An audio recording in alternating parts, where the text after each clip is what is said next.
Hey everyone, it's Andrew Smallwood from Orca Legal Recruitment, here with week 9, the penultimate week of our Trainee Solicitors Guide. This week we're going to be looking at what happens if you don't get your first choice area, whether you should qualify into a different team.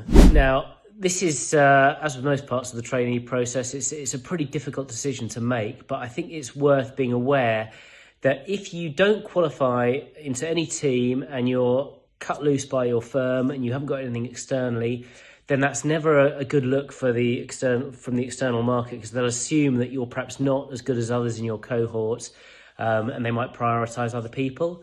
It can be very easy to get a big gap on your CV, and then once you're not working at all and that gap grows, then that can make life harder, and there can be the temptation to take something that isn't quite right, and then you're playing catch up for years to come.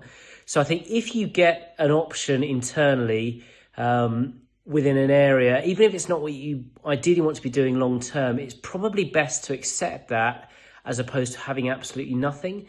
Because even if you accept that, it doesn't stop you still from applying for positions elsewhere in a more desirable area.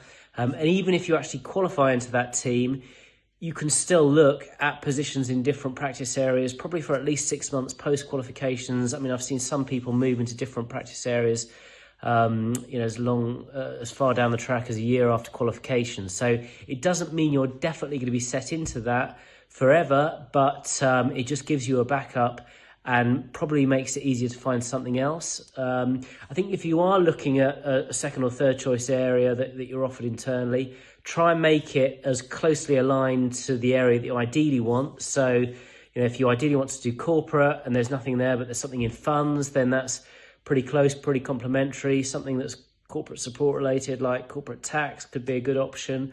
Doing something completely different, like litigation, could make your life slightly harder, and vice versa.